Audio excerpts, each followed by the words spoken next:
picture this, because I know you've been there. You finally close your laptop after this grueling, like, 10-hour workday. Oh, yeah. The classic marathon. Right. Your eyes are practically burning from the blue light. Your brain feels like it's been put through a blender, and you just collapse onto the couch in total exhaustion. Completely drained. Exactly.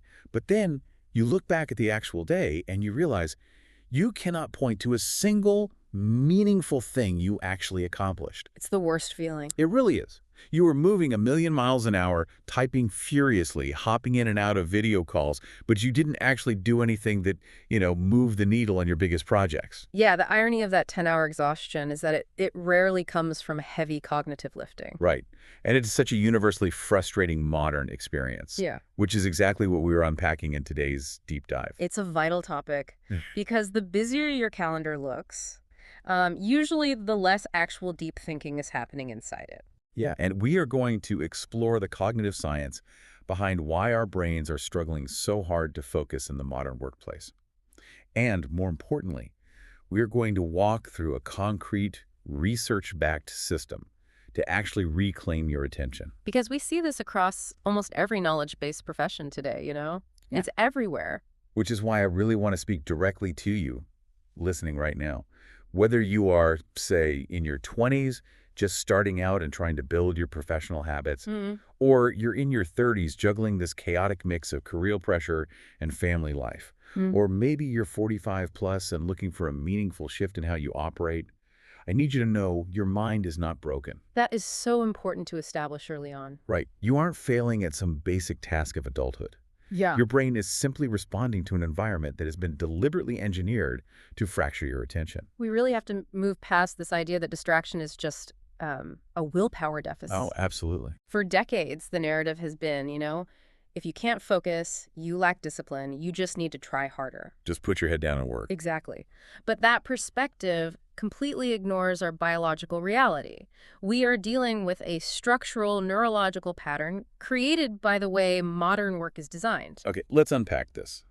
Because to solve the problem, we first need a vocabulary for what is actually happening to our day. Right.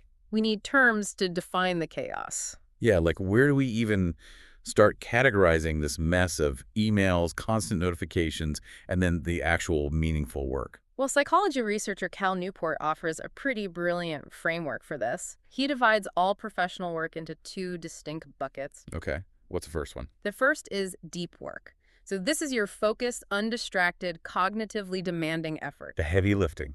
Exactly. It's the kind of work that pushes your current abilities to their absolute limit. Writing a complex proposal, coding a new software architecture, designing a strategic roadmap. Things that take real brain power. Yes. Deep work creates undeniable value, and it requires uninterrupted stretches of concentration. And the second bucket, I'm guessing it's the exact opposite. You guessed it. It's shallow work. These are the logistical, low-value tasks that you can perform while distracted. Like email. Email is the classic example. Replying to a quick message, attending a routine status meeting where you barely speak, or, organizing your desktop folders. Or clearing out the inbox just to feel productive. Right. And the uncomfortable truth here is that most modern jobs have quietly transformed into factories for shallow work, completely disguised as productivity. Oh, wow.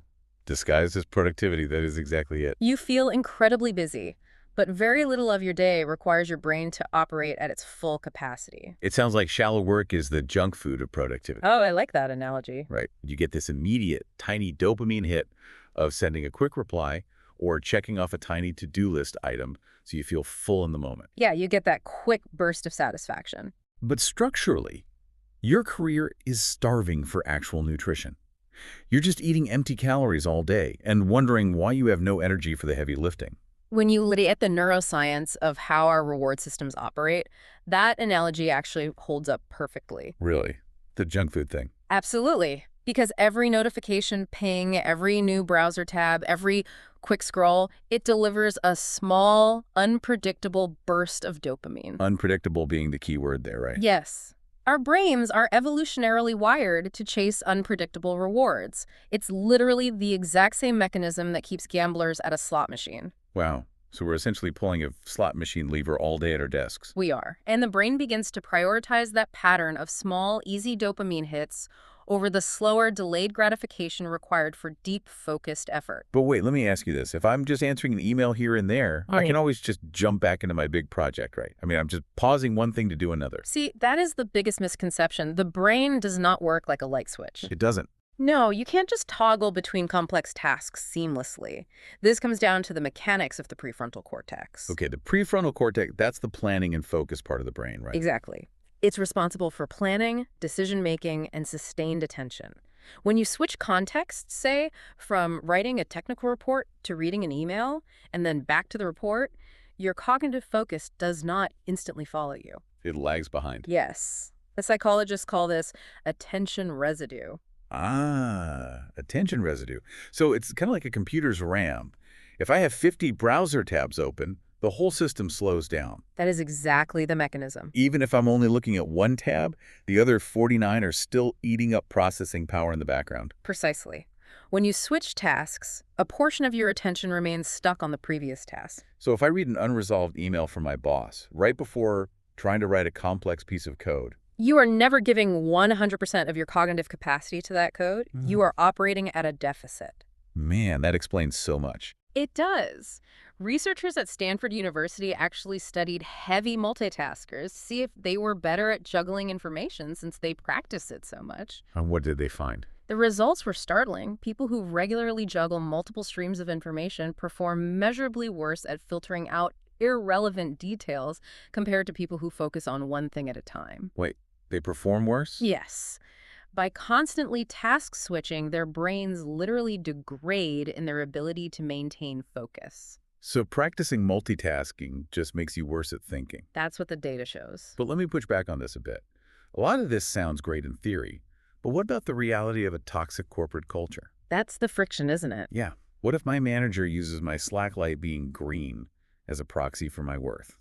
Or, demands a 5-minute response time. Turning off notifications in that environment doesn't feel safe.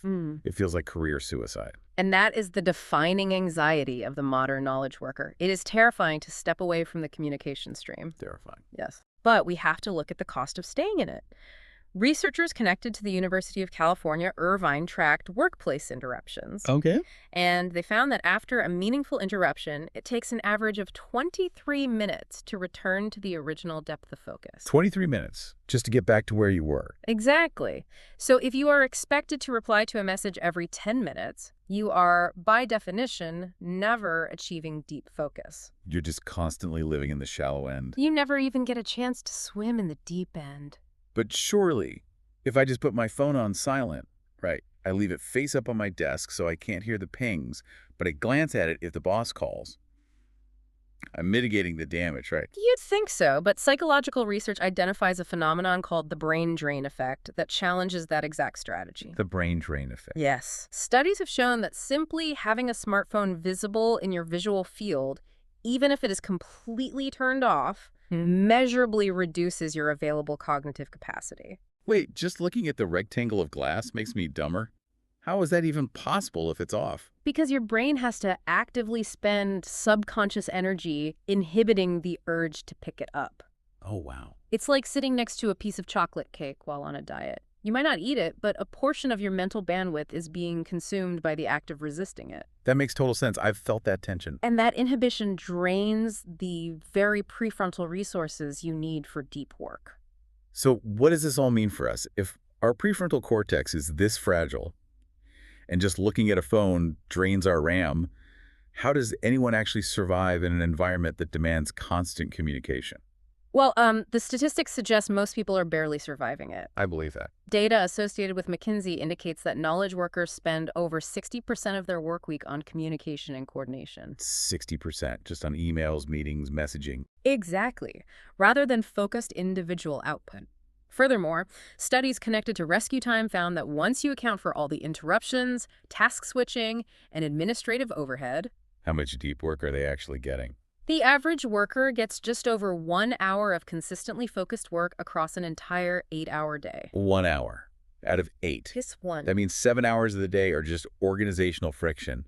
But, there's a stubborn myth here. People hear deep work And they think it only applies to eccentric novelists hiding in a cabin or tenured academics. Right. They think it doesn't apply to the corporate world. Yeah, they think, I have clients, I have a team, Yeah. I can't just vanish. But the source material provides compelling real-world evidence against that myth.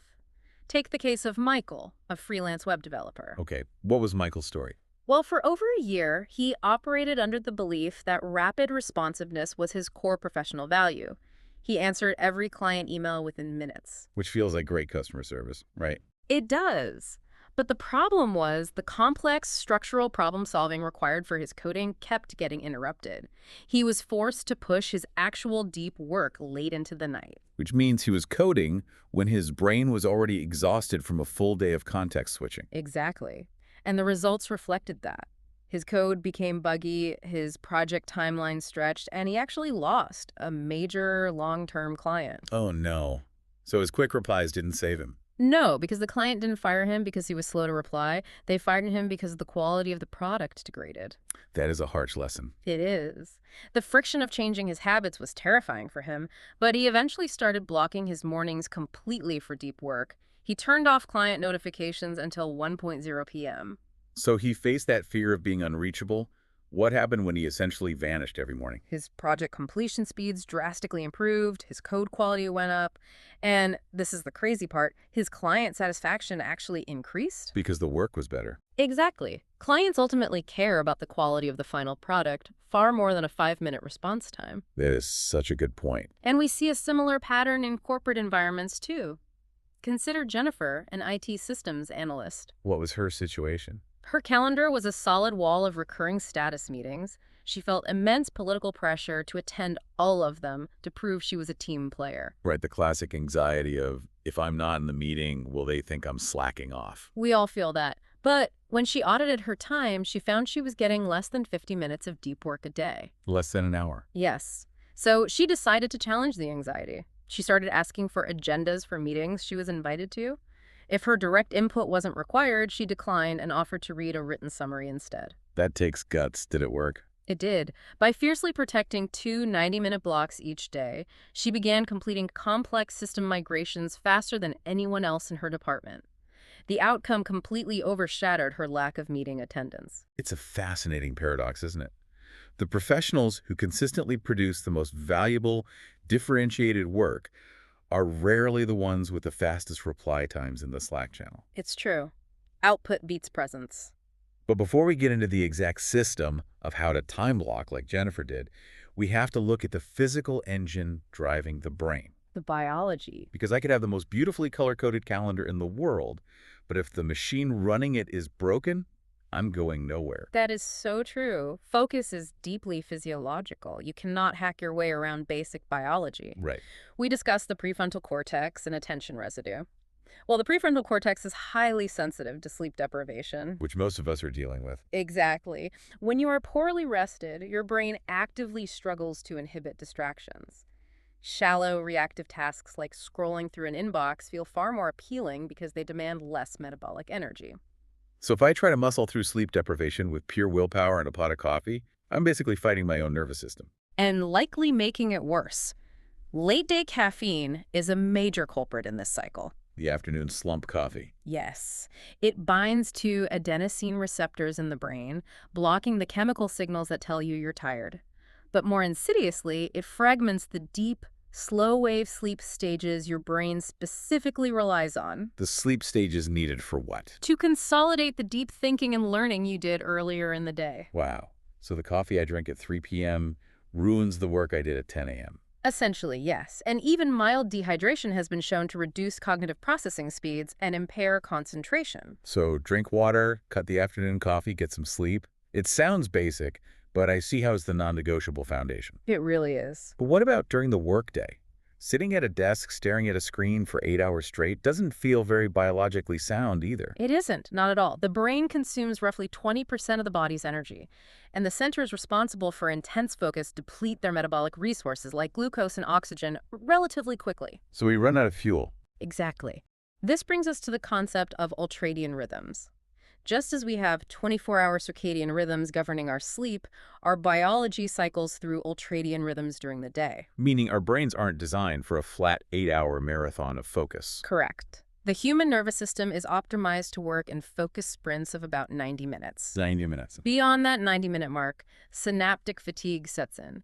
Your brain physically needs a period of rest to flush out metabolic waste and replenish neurotransmitters. So scrolling Twitter doesn't count as rest. No! Taking a genuine, screen-free break like a short walk outside gives the prefrontal cortex the biological reset it actually requires. What's fascinating here is that none of these interventions are massive lifestyle overhauls. Right. You're not telling people to move into a cave. You don't have to retreat to a mountaintop. They are small, targeted biological inputs that directly protect the organ you use to do your job.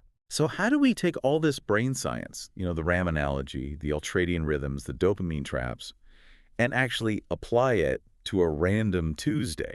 We need the blueprint to fight back. The blueprint begins the night before, with time blocking. The night before. Yes. If you wait until 9 a.m. to decide what you are going to work on, you are wasting your peak cognitive energy on decision-making. Oh, that makes sense. You're burning fuel just figuring out the map. Exactly. You must dictate in advance exactly which hours are protected for deep work. And you have to treat those blocks with the same reverence you would a meeting with your CEO. But practically speaking, the emails and Slack messages don't stop just because I drew a box on my calendar. How do we handle the shallow work without letting it hijack the deep work? Through aggressive batching. Batching. Yeah. Instead of keeping your inbox open all day and suffering constant attention residue with every single ping, you consolidate that shallow work into designated windows. Give me an example. You check your messages at 11 a.m., 2 p.m., and 4:30 p.m., and that's it. I can hear the collective anxiety of everyone listening right now thinking, I will get fired if I only check email 3 times a day. The initial friction is real, I know. But the reality is that very few things require an instantaneous response.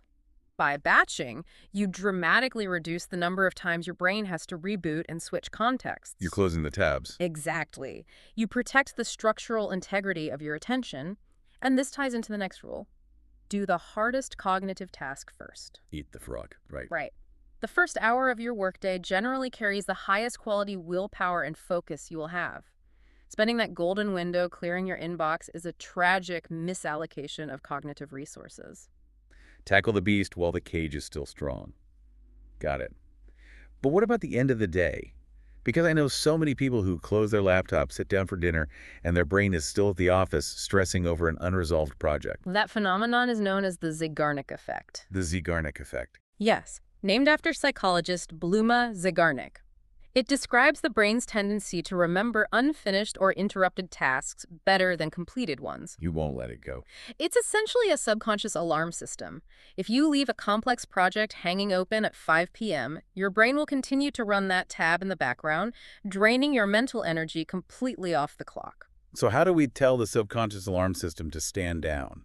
By implementing a strict shutdown ritual. Okay, what does that look like? It is a physical and mental routine where you review tomorrow's priorities, write down exactly where you left off on major projects, and consciously signal to your brain that the workday is closed. Like literally saying, I'm done. Basically. By writing down a plan for the unfinished tasks, you satisfy the subconscious mind's need for resolution, allowing it to let go. Here's where it gets really interesting to me. Looking through our sources, there is this brilliant concept of scheduled worry time. Oh, yes. That is a great technique. Setting aside 5 or 10 minutes before a deep work block to consciously acknowledge anxieties, whether it's an ambiguous email from a client or a looming deadline. I think this acts like a spam filter for your brain. It really does. If you write down, I am not allowed to worry about this client issue until my batch window at 4 p.m., it actually keeps those intrusive thoughts from hijacking your 90-minute deep work block. It is a highly effective cognitive behavioral tool. You aren't suppressing the anxiety, which usually just makes it worse. Right, because it just pushes back harder. Exactly. You are simply scheduling it. This neutralizes its power to derail your focus, but we also have to be vigilant about the hidden traps. The quiet saboteurs that can dismantle this system before it even starts. Precisely. We are definitely our own worst enemies sometimes. What are the biggest saboteurs we should watch out for? Well, the most common is checking your phone immediately upon waking up. Oh man, I am totally guilty of this. Most people are. But when you look at an influx of emails or messages while still in bed, you instantly narrow your mental bandwidth. You're starting the day playing defense. Yes, you are surrendering your agenda to other people's emergencies before your feet even hit the floor. You start the day in a reactive posture. You're voluntarily walking into the shallow end before you've even had a glass of water. Exactly. Another major saboteur is people-pleasing. How did that affect focus? This manifests as treating every single request from a colleague as equally urgent, driven by the fear of being perceived as unhelpful. If I don't help immediately, I'm a bad teammate. Right. This erodes your ability to draw boundaries around your deep work. And closely related to that is chronic online comparison. Like on LinkedIn or Instagram. Yes. Quietly measuring your messy, behind-the-scenes progress against the polished highlight reels of others. This frequently triggers imposter syndrome, which leads directly to avoidance and procrastination. Because if you can't be as perfect as the thought leader on LinkedIn, why even start the difficult project? You just go back to organizing your desktop folders instead because it feels safe. That is exactly the mechanism. To combat these psychological traps, we can leverage our physical environment. How so? One of the most powerful interventions is dedicating a specific physical location only for focused work. It might be a specific chair, a corner of the local library, or a separate desk. A deep work zone. Yes. Over time, your brain develops a Pavlovian association with that physical space. You sit in the chair, and the brain knows it's time to do the heavy lifting. No willpower required. Exactly.